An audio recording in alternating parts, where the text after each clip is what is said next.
over many of these things. What's the resource of Web3? Well, I'm not sure if there is just one resource. You could argue that storage, like this decentralized availability, would also constitute a resource. But certainly the main resource of Web3 is block space. Essentially, what is block space? Well, it's computation, right? And to some extent, storage. Well, my computer does computation. Does that mean it has block space? No. Crucially, block space is decentralized or resilient to computation. It's computation that cannot be altered by any particular economic force. Right? And the more that the more secure it is, the less that it can realistically be altered, the more Web3 it is. You can kind of measure this, the quality of this block space in a few different ways. I'll talk about that in a second. But the crucial thing is, it's really just computation. It's really just the thing that a computer provides you. It's just that it's resilient. It's resilient against the economic forces of the world that we assume, because it's a Web3 system, are ultimately going to be, from the perspective of the Web3 system, malevolent. Now, Polkadot is designed to create the highest quality block space. Right? That's why we're here. Right? We're not cutting corners. We're going through. So, one of the ways that we can measure it is by computational throughput, data throughput. Now, transactions per second is a sort of very imperfect way of measuring computational and data throughput of a system. Because transactions, it turns out, require both data and computation to be processed.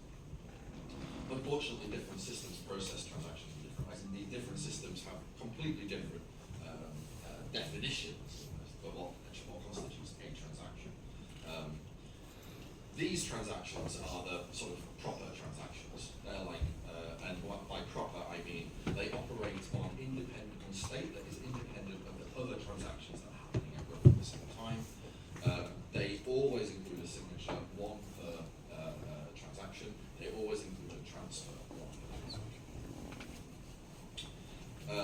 Sometimes we find TPS metrics that do not uphold these three things, and then that's where subsystems have floating. In fact, subsystems don't even require a transfer to happen at all. As you can see, the number is substantially greater than any other system that is actually deployed. Of course, some systems claim theoretical throughput numbers. Other systems say that they had some particular deployed testnet behind closed doors. Whatever. This is for actually deployed live decentralized systems. Polkadot has the highest bandwidth, right? So we just take data bandwidth alone, ignore processing, computation.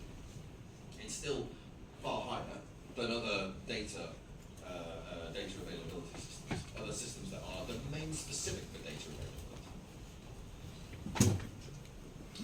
In terms of the decentralization or the number of economic actors that would have to collude or be hacked or be malicious before the system breaks, Polkadot has by far the highest.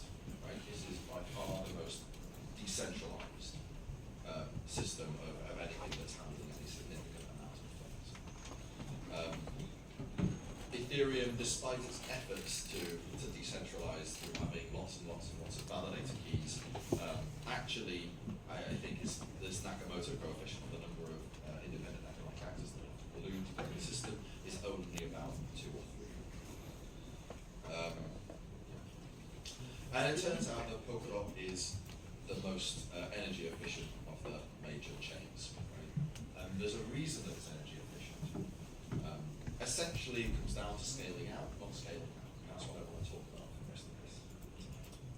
The way that it achieves this vast amounts of processing throughput, vast amounts of data availability in time, in part is parallelization, essentially distributing work over its node network rather than trying to just get all of the nodes to replicate each other. It also enjoys, it doesn't do this at the cost of tearing apart the network into separate, separately secured, sort of independent sovereign networks. be a problematic approach that would essentially divide and conquer not the problem, but the solution, which is its economic integrity. Polkadot also, in order to create rich interoperability between its sort of separate portions of the system, really needed and pioneered interoperability. One of the things that we created and released was XCM, cross consensus messaging format, that really attempted to create a common format for actions allowing interoperation between functions.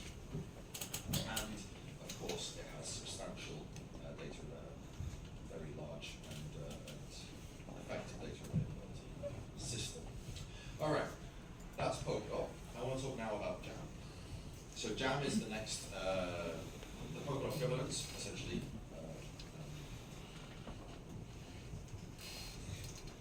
gave JAM the carte blanche permission to be the next Polkadot protocol. This was voted on by quite a lot of people, and essentially now has been specified as, in a decentralized fashion, as the upgrade path for Polkadot. It's got a formal specification, the grey paper. For Polkadot, it means increasing performance quite substantially and preparing it to become more in line with this concept of being a web-free cloud platform. There's a lot of people implementing that. So the grey paper is kind of, I actually released the grey paper 10 years, almost to the day, out by what? From the day that I launched the yellow paper back in 2014. That was sort of on purpose. The grey paper and the yellow paper are kind of similar in that they utilize similar formalisms and have a similar structure. The grey paper describes a more sophisticated system, obviously, as we learn more about engineering decentralized computers. They do tend to become a little bit more sophisticated. It's actually not that much bigger than the yellow paper at present. The yellow paper is about 55 pages. The grey paper is a little more, it's about 60, 65 pages. But they're definitely of comparable size. The grey paper is probably a little bit more complex in how all of the different pieces interact with each other. But it's not like a million miles away in terms of how difficult it is.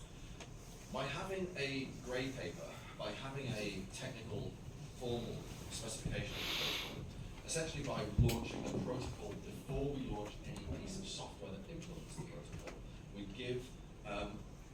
we try to create an environment of diversity so that others can also implement this software. I'm happy to say there's quite a few people around the world that have taken up this challenge and are busy implementing this protocol specification. Of course, I have my own implementation that's sort of sitting behind the scenes. I mean, I work on it, of course, with a team as well, a few other people. But this is not meant to be any sort of reference implementation. This is just another implementation. The reference is the grey paper. That's the thing that is public now. It's very, hopefully, unambiguous. In addition to the paper attempting to create an environment for people to implement JAM, there's also a fairly substantial prize pool for anyone who wants to implement it and who thinks that they have the ability. It's $10 million, which is still quite a lot of money. It's actually sort of split up into different sort of smaller prize pools that are earmarked for particular computer languages, sets of them. 35 teams that we know about. I think there are probably one or two others that we don't know about, who are independent, totally independent, right? Really, like nothing to do with, as far as I know, certainly nothing to do with me, nothing to do with parity, nothing to do with Web3 Foundation, are currently implementing this protocol. And they're using between them over 15 programs. Now, in addition to making when we try and get lots and lots of teams, lots and lots of people who are not in the same organization. To implement a protocol that's only specified by essentially, mathematical formalisms, we run the risk of when we get to actual instantiation of the network, actually trying to bring this thing to life, it not really measuring up to expectations, simply because there will be, the whole point of JAM and of generally decentralized peer-to-peer systems is that we're counting on the emergent effects of the system. It's not like where, if we're just having a sort of regular server-client architecture, where we're counting on the direct effects of the server. Yeah. We can literally engineer all the effects that we want directly in the server, and everything that we engineer will work exactly as we write it. That's what we want. So it's like, I have this problem, I need to have web pages served. Then I will make a piece of software that serves web pages, right? And then it runs on a server and it serves web pages. And you can very clearly link the problem, or rather what it is that you want to happen, with the solution, which is how I actually make it happen, right? Those two things are basically one-to-one mapping. What I want to happen, how I make it. I just use a computer program. Unfortunately, with peer-to-peer systems, with actually decentralized, proper, crypto-economic systems, the two things are not linked anymore. What we're counting on is the emergent effect. The direct effect of a node is kind of useless. It's the emergent effect of 1,000 different nodes all interacting with each other that creates the system, creates the final thing that is what I want to happen, which is a distributed, decentralized computer. One node on its own doesn't give me that. And so this is about attempting to engineer this emergent effect. Now, we have some very clever minds working on this, and it's we have confidence that this is what the emergent effect will be. But it's hard to do it unless to debug. Debugging emergent effects is really difficult because your debugger works at the level below the actual effect. So it doesn't give you exactly what you want. You can't debug it directly. You can only debug the things that are sort of working together to individually. Yeah. Essentially, what you want is the forest, but you can only inspect an individual tree. So having access to all of the trees in one place, and ideally amalgamating all of that information again into a single place, is really useful. We can't do this on a live system. We can't do it because it's decentralized. We'd have to get literally all, first we have to know all the validators, and then we'd have to get them all to send us all of their logs and log them into one place and hope that all their time clocks were synchronized. It would be a mess, and it wouldn't be weatherproof, and it wouldn't be resilient. If any one person knows all the validators, that's kind of a potentially compromising piece of information. So instead, we create a testing and experimentation facility that has all of the computational power that is required by the network to operate, but instead hosts it in a single place with a high-power logging system. Essentially, we create a scale model, and it's with this that we can actually do our experimentation, optimization, and see the whole forest all at once, not have to inspect a few trees here and there. And that's what the JAM Toaster is.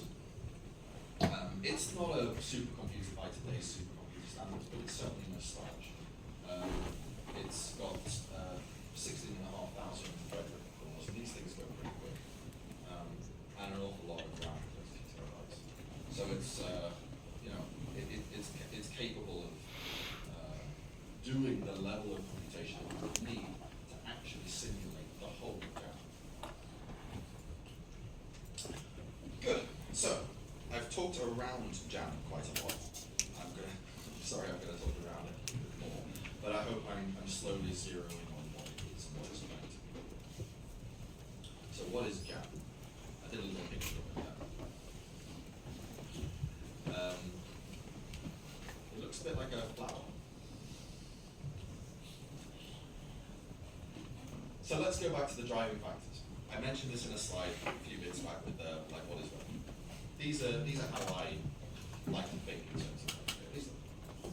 So first and foremost, recipients. The first Web3 system, Bitcoin, the reason it was a Web3 system is because it's resilient. The others are all kind of nice to haves. The less you have them, the less useful the system is. But resilience is crucial. If it's not resilient, if it's fragile, then it's not Web3. It's just a regular system. Our Bitcoin is obviously quite resilient because it's been around for so long, right? What's it, 17 years? So it's like, that's a pretty good indication that it's resilient. Bitcoin didn't have some of these other things. It's not very general.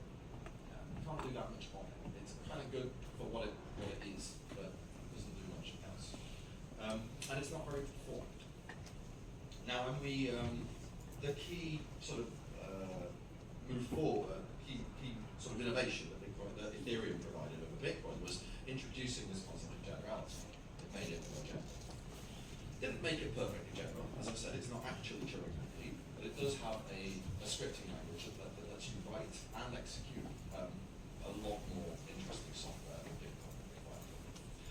Ethereum wasn't performant. Now, when we got to Polkadot sort of provided all three, and it was like, oh, right, job done, easy, because I didn't realize that there were two other things that might work. It turns out that coherency, which is something that Polkadot sacrificed to get performance, is an important attribute. It's perhaps not as important. I think it's not as important as performance. Elements, the individual blockchains that exist with Polkadot are themselves coherent. But that aside, coherency is something that we would want in an ideal world. And obviously accessibility too, we want as many people to use as possible.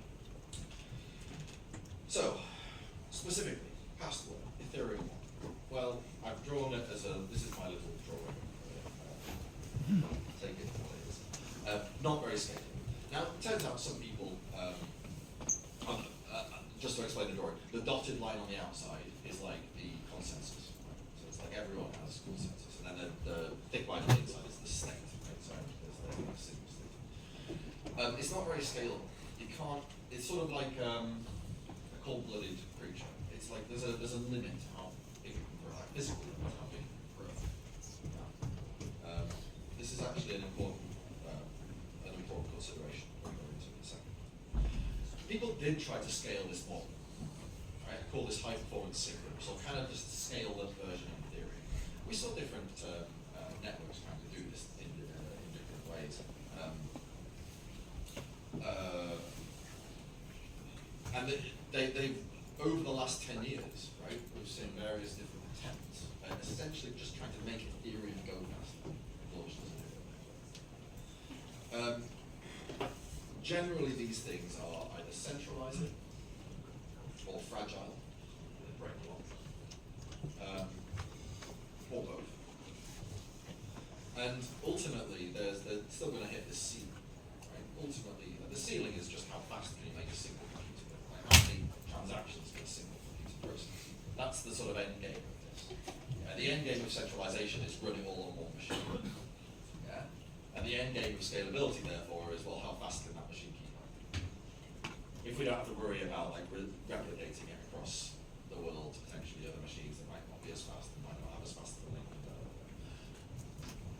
But even if we do try to replicate it across and actually keep the centralization, we're not going to be able to scale, because then we're going to have not only, it will only go with the slowest machine that's expected to keep up, but also we have the problem of replicating state, right?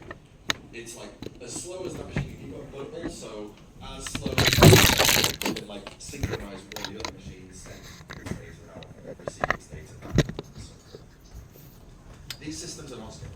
And we know that Silicon Valley has a mantra to scale out, not up, right? You can't expect this to work, it's just a bad direction. So what are the other directions that we've got? Well, one of them is the one that sort of Cosmos used. We said, all right, we're not going to try and scale up. We'll try and have multiple different instances of chains. But then in order for them to interrupt, otherwise we just end up with tons of different systems that are not compatible. So actually we're going to build bridges, which was a big deal. So there's a bridge, and they have a consensus mechanism, Tendermint, which is very highly sort of easy to make bridges. The problem with this is, of course, that each of the networks has its own security, has its own economic backing, its own capital backing, which means the network as a whole, if you expect causal interoperability between the networks, this is the thing that you actually want, will end up being only as secure as the weakest participant. You're essentially opening your doors to other potentially compromised systems. Now, something that came up is these are now different systems. These different chains are different systems. They each have their own state. They each have their own list of accounts. They each have their own smart contracts, right? They each do their own things. And to interoperate with something inside of the same chain as you is easy and fast and cheap, as it would be if it was all just a single system. But to operate with something in a different chain becomes expensive, and slow, and difficult, because it's in a totally different system. It's kind of like, you can very easily, if I want to set up a bar, and I want to get some beer, right? Well, I really like British beer. Yeah. So British beer is it's sort of fermented, but it still has the bacteria, which means it takes time to happen, and then once it's ready, it lasts for maybe 5 weeks. Yeah, and you have to keep refrigerated all the time. So this means if I'm opening a bar in the UK where the beer is brewed, then it's relatively easy, right? No problem. I just find a brewery and I say I want some beer from you, and they deliver it every week or two. All good. If I'm in Japan opening a bar, it's a problem. Yeah. Now at that point, I have to have I can maybe put it on a boat, but that boat might take longer than 5 weeks to arrive. By the time the beer arrives, it's not so nice anymore. Maybe I put it on a plane. Now it's super expensive. Maybe I try and put it on as like spare capacity in planes, and then sort of pay a bit less. But then maybe it doesn't get there on time, and then it's bad again. It's problematic. Yeah. And this is the issue. If we have different systems, different states, and we partition our states up in this way, it's really hard for us to have full interoperability. It turns out that also make it like engineering a new blockchain, it's kind of hard compared to just engineering a smart contract. Raising the barriers to entry. Okay, what about Ethereum post, like, I don't know, 2029 or Ethereum including its L2 rollups? Well, the different rollups tend to, so if you're not familiar, rollups are essentially ways of compressing correctness, right? So you can take a piece of computation that would normally take quite a long time to do, like for example, validating a block, and you can compress that computation into a much smaller piece of computation that demonstrates beyond reasonable doubt that the ramifications of that computation. And this is the basis for in some sense, at least it was until the two back scaling Ethereum. Problem is that different approaches tend to have different trade-offs. Some approaches are what we call optimistic rollups, some are ZK rollups, and the different providers of these rollups kind of want some sort of USP. They want something that they do better than the other ones. So they'll often try to differentiate themselves, as you would if you were a business competing in the market. And what we end up with is this kind of patchwork quilt, where it's kind of, you don't really get the same thing from the different rollups. Some might take ages before any effects on the rollup can actually take effect outside of the rollup. And if in some cases we end up with actually different security parameters. Many of the rollups are highly centralized. They have either a specific set of validators, they have very few validators, or they have a single agent who is generating proofs, allowing the possibility of stalling the chain on demand or censoring. But even more pointedly, we still suffer from this persistent state partition. The different rollups are different areas of state.